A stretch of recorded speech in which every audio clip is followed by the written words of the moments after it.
بسم الله الرحمن الرحيم. أنا معكم جابر رشدي. هنعمل فقرة كده تتكرر إن شاء الله على طول، خاصة بالأهداف الجميلة. الأهداف الجميلة ليها روادها. في ناس بتهتم في الكورة بالبطولات والأرقام والكلام ده، وفي ناس بتتفرج على الماتش كله عشان تشوف لقطة حلوة جون جميل. هواة الأهداف الجميلة هنبتدي معاهم فقرتنا دي اللي إن شاء الله تستمر بثلاث أهداف من طراز عالي. ثلاث أهداف ما ينفعش يجيبها إلا أصحابها. الهدف الأول اخترناه لماركو فان باستن في نهائي كأس الأمم الأوروبية 88 بين هولندا والاتحاد السوفيتي، سابقا بقى الاتحاد السوفيتي. الجول ده بسيط قوي في في التوقيت بتاعه، في الزمن بتاعه بسيط قوي، لكنه إعجازيته في بساطته. فكرة إن الكرة تبقى جاية وكل الكام مليار اللي بيتفرجوا مستنين الراجل ده هيحضن على كورته ازاي، هيسند على مين، لو هو بارع قوي هيسند على مين جاي من تحت عشان يخش شايط. كله فكر في كل حاجة إلا اللي عمله فان باستن، لأن فان باستن كان حاجة لوحده. ما كانش كتير عليه إن هو يفوز بالكرة الذهبية كأحسن لاعب في العالم 3 مرات ورا بعض. ما كانش كتير عليه إن هو يبقى نجم ميلان في فترته كلها. ما كانش سهل على الناس إنه يعتزل قبل ما يوصل 30 سنة بسبب الإصابة، وكان يوم اعتزاله يوم كل الناس المهتمة بالدوري الإيطالي فاكراه جدا لما كان الحزن سيد الموقف. الجول ده ملعوب من نص الملعب من ناحية الشمال، كورة ما تقدرش تقول عليها عرضية ولا طولية، هي كورة قطرية زي ما بيقولوا، وملعوبة عدت الناس كلها. وهو الراجل القرارات دي ما بيبقاش متحضر لها، ما ينفعش يتمرن عليها. هي الفكرة في انه هو صغير كان بيلعب الحاجات دي ما بتجيش الا لما يكون الواحد من وهو صغير بيعملها. فجأة كده يروح يشتغل، تخيل نفسه قدام باب البيت بيلعب مع اصحابه في الحتة اللي جنب البيت، حاجة ما فيهاش مسؤولية، لأن في الإبداعات دي لو حسيت بالمسؤولية مش هتعملها. جول لو تريكة مثلا الناس كلها فاكراه، لو الراجل حس بمسؤولية إن الوقت بيخلص وإن الكرة مش مضمونة ما كانش هيعمل اللي عمله.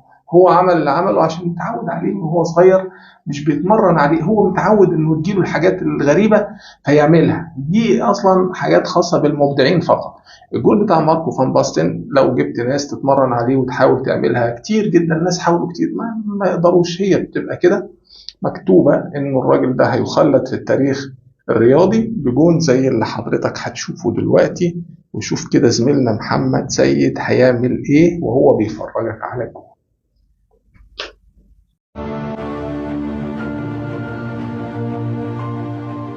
32 سنة ونيف مرت على هدف الهولندي ماركو فان باستن التاريخي نجم AC ميلان السابق الذي قاد منتخب الطواحين 5 أهداف سجلها نجم الشباك في ذاك الوقت في بطولة لا تنسى من ذاكرة كل عاشق للبرتقالي. فالنسخة الثامنة من اليورو والتي أقيمت في ألمانيا الغربية شهدت مشاركة المنتخبات تم تقسيمهم لمجموعتين. شارك ماركو في لقاء هولندا الأول ضد الاتحاد السوفيتي بديلا قبل أن يسجل في ثاني مبارياته هاتريك في شباك المنتخب الإنجليزي. لعب فان باستن ثالث لقاءات هولندا ضد إيرلندا وبعدها أمام ألمانيا الغربية في لقاء سجل فيه فان باستن حول العالم. الجون التاني اللي معانا هولندي برضه، مشهورة هولندا بالكرة الجميلة، معروف. الموهبة اللي بتيجي من هولندا بتبقى مختومة خلاص، ده راجل عارفين ان هو كورته ممتعة. بيركامب كان نجم هولندا في الجيل اللي بعد جيل فان باستن ورود خوليت. كان في الوقت ده بيركامب هو الأسطى في منتخب هولندا، كمان كان الأسطى في أرسنال الجيل الذهبي اللي أخذ دوري 2003 بلا هزيمة، كفريق وحيد في تاريخ الدوري الإنجليزي عمل كده.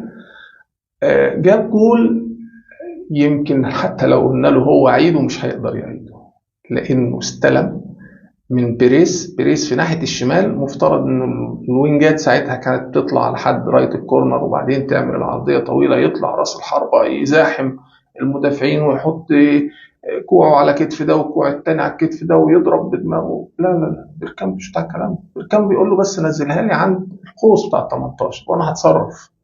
كان في الغالب بيسند لحد جاي. المرة دي ما لقاش حد جاي، فتصرف تصرف غير طبيعي. عمل لازم يكون الخيال بتاعه شاف الجون قبل ما ينفذه، لأن هو كده بينفذ حاجة شافها. ما ينفعش غير إنه يكون شافها في خياله قبل لحظات من تمرير بيريس. الراجل نزل، وكتير برضه بيعمل فكرة إنه هو ياخد الكرة من فوق المدافع بس برجله اليمين، ببره رجله اليمين ممكن ياخدها من فوق دماغ المدافع ويعدل نفسه ويشوط. أما الغريب في الجون ده إنه عمل الحكاية دي بجوه رجله الشمال، جوه رجله الشمال، ولف على واسع ومن الناحية التانية وبزقة خفيفة للخلف عشان يتخلص من المدافع. الدوري الإنجليزي الحاجات دي ما بتحسبش، مش زي عندنا لو واحد بص لواحد يبقى عايز ضربة جزاء. الراجل بعد كده ركن. الركنة دي هي ماركة بيركامب، لأنه اللعيب الحريف ما ينفعش جوه ال 18 يشوط، ما ينفعش جوه ال 18 لازم يركن. ازاي يبعدها عن الجول وهي هتوصل؟ لان هو مش هيضحك بصباعه، ده هو شايط برجله، فاكيد محتاج الدقه اكتر ما هو محتاج القوه. الراجل ده نيم الجول في زاويه، حط الكره في زاويه بشكل بسيط جدا، لكن الذهول اللي كان على زمايله والمتابعين يبين لك مدى جوده الهدف ده.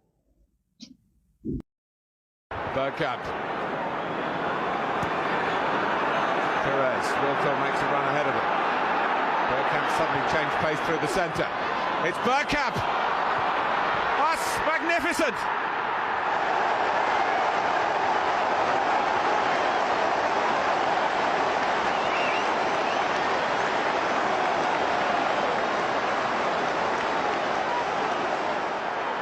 The move, and then this, which left Dabizas totally stranded. I thought. الجون الثالث ده بتاعنا بقى، والشيء من مأتاه لا يستغرب. كابتن محمود الخطيب. كابتن محمود الخطيب الستايل بتاعه لسه ما جاش في العالم حتى الستايل. يا جماعة محدش ياخد عليا فكرة الوحيد من نوعه في العالم. الستايل ده هو وحيد من نوعه في العالم. في إمكانيات أعلى أكيد، في أرقام، وفي مفيش خلاف، لكن الستايل بتاع كابتن محمود الخطيب أنا شخصيا ما شفتوش في حد تاني. ولو حد شافه في حد تاني يبعت لي يقول لي مين قرب حتى من الستايل بتاعه. إجوانه بيحطها بالشكل ده لما تكون الناس مش متوقعة شيء وحد يروح عامله. هو الخطيب دايما دور لما تلاقي حاجة مبهرة في كرة القدم المصرية، دور على محمود الخطيب نمرة واحد. ليه؟ لأنه هو ستايله كده. هو ربنا سبحانه وتعالى خلقه موهوب بالحكاية دي، إنه ما بيعرفش يجيب جون عادي. يعني الجوان اللي الخطيب حطها والشبكة فاضية قليلة جدا جدا. فكرة إنه يكمل كورة ولا يقطع كورة كده برضه قليل. إنما الخطيب تقدر تحط كده يعني 50 جون على الأقل ما يتجابوش، من ضمنهم الجول ده. ومش هتكلم عليه أكتر من كده. يكفي المرحوم أحمد عفت، كان نجم نادي الزمالك وعضو مجلس إدارة بعد كده في نادي الزمالك، ومعلق شهير جدا كان مسمينه عفت يا سلام. يكفي انفعاله اللي حضرتك هتشوفه دلوقتي على جون جايبه نجم النادي الأهلي، النادي المنافس. لكن طبعا كانت المناسبة وطنية، لأن الأهلي كان بيمثل مصر قصاد المرسى التونسي في ماتش للتاريخ وهدف ينفع جدا ان احنا نختم بيه حلقتنا. مع تحياتي في انتظار الحلقة القادمة ان شاء الله. صالح النادي الاهلي هيلعبها حمد ابو راضي.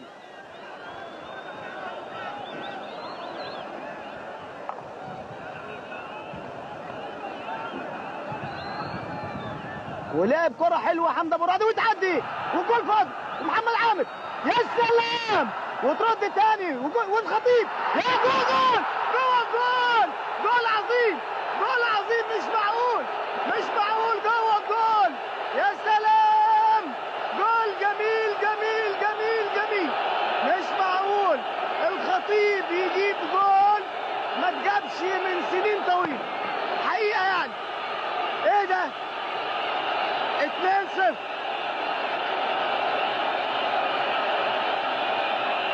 جميل جميل جميل. ياه، جول مش معقول، جول مش معقول.